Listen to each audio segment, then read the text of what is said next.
My name is Yolanda Hunter, and I am a family nurse practitioner in a federally qualified healthcare center. I see a variety of patients for many different types of illnesses across the disease trajectory. I have practiced in this setting for almost 2 years. During my time in this setting, I've become aware of several issues that affect the way I deliver care and the types of services that are offered to patients. Collaboration among services and patient outcomes, particularly as it relates to mental health services. One of the things that I've noticed within my practice is I have many individuals that present to my clinic for mental health related issues. I have identified many others that I see for other illnesses and also identified or diagnosed mental health concerns as a secondary consequence of their disease state. Often these patients receive care that is separated from the physical complaints, care that is fragmented or inaccessible. And lastly, the care is marred by inefficient systems and a lack of well-defined evidence-based policies to affect positive outcomes in the diverse and complicated population as it relates to mental health. Second, I notice that many times primary care providers are often not comfortable with their knowledge of mental health services and issues related to mental health care. They are unable to effectively recognize and treat even the most common of mental health illnesses, such as anxiety and depression. I also observe that the time to address these types of illnesses is as much a contributing factor as the knowledge or lack thereof of knowledge of the provider's ability to accurately and effectively treat mental health issues. Over the past 2 to 3 decades, there have been many changes to healthcare in general, and particularly in the behavioral health discipline. As the world faces more tragedies such as the shootings that have recently been in the news in Texas and other parts of the country, mental health and the medical profession's ability to treat such illnesses has gained national attention. The discipline of behavioral health is viewed as a series of disconnected and difficult to access specialty services. The implications for this healthcare reform is that behavioral health disciplines are competing for sparse financial resources and largely forgotten until tragedy strikes. With the passing of the Affordable Care Act and the push for adoption of patient-centered medical home model, where care of delivery is coordinated through the primary care providers, integrating behavioral health and primary care is a comprehensive way to deliver patient care for better outcomes is of critical importance.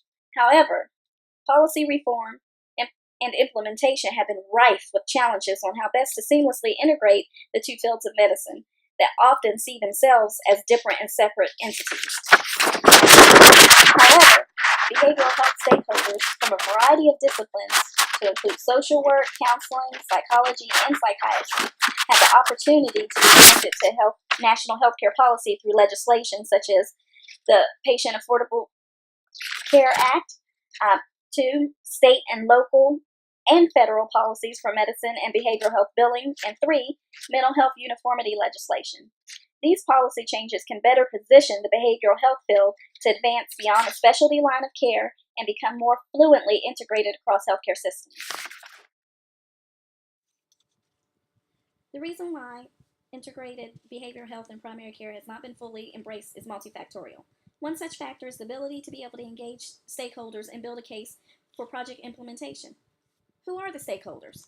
Stakeholders are those entities that are integrally involved in the healthcare system and will be substantially affected by reforms to the system. In this case, the system is seamlessly integrating behavioral health into primary care, and the stakeholders are CEOs, CFO, the COO, primary care providers, patients, nurses, MAs, behavioral health case managers, therapists, psychiatrists, pharmacists, teachers, guidance counselors, and principals. I spoke with other providers to see what they did in practice. This is where I really noticed a gap in the knowledge of how to effectively treat common mental health illnesses within our purview, and recognize serious mental illness that should be referred for further evaluation and treatment. There was also a lack of ability and desire to maintain a patient once stabilized on medication. Even though I recognized problems that impacted patient care, outcomes, and indirectly patient satisfaction, I was not sure what to do with the information. There were no policies in place by our company on how to handle certain situations. I had an opportunity to discuss with my COO and with one of the therapists employed at our company that I was in school to further my education and obtain a second certification as a psychiatrist mental health nurse practitioner. This gave me the opportunity to discuss my observations and concerns and to brainstorm What could be done better?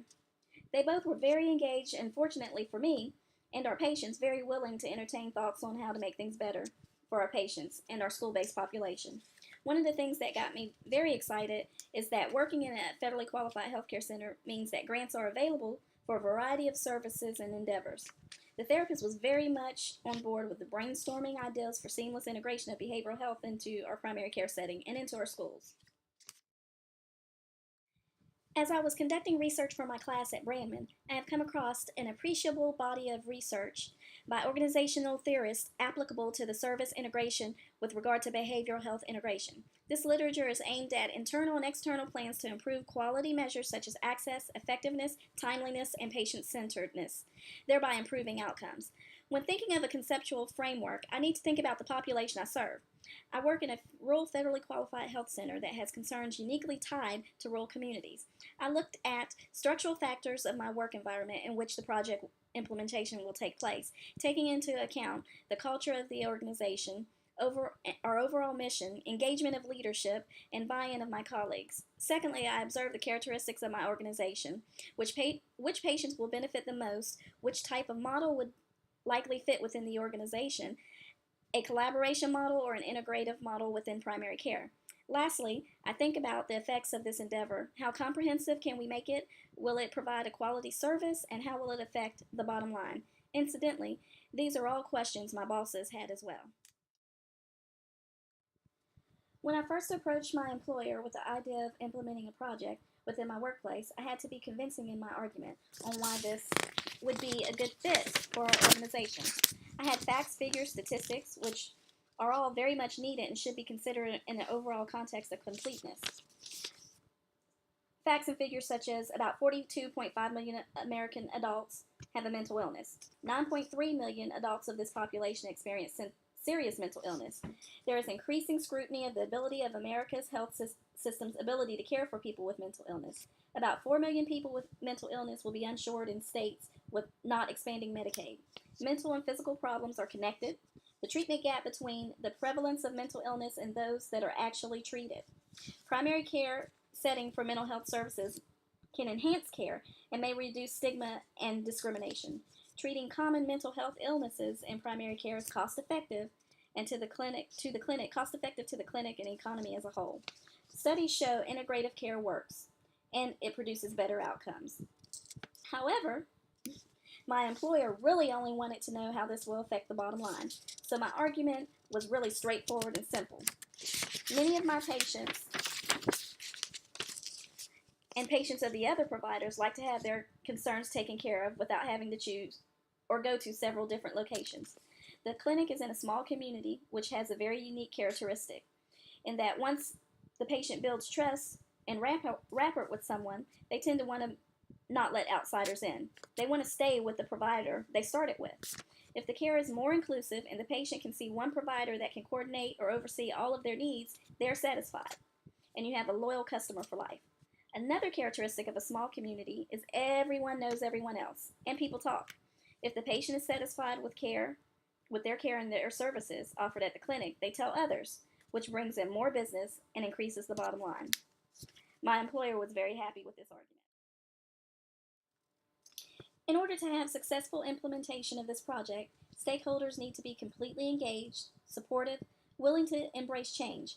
I anticipate the hardest part will be convincing the providers that this is the right thing to do. Efforts need to be made to collaborate where needed and integrate services where needed. Now, implementing the plan. This is going to be a multi-step implementation. The first step of implementing the plan will be to develop relationships within the community.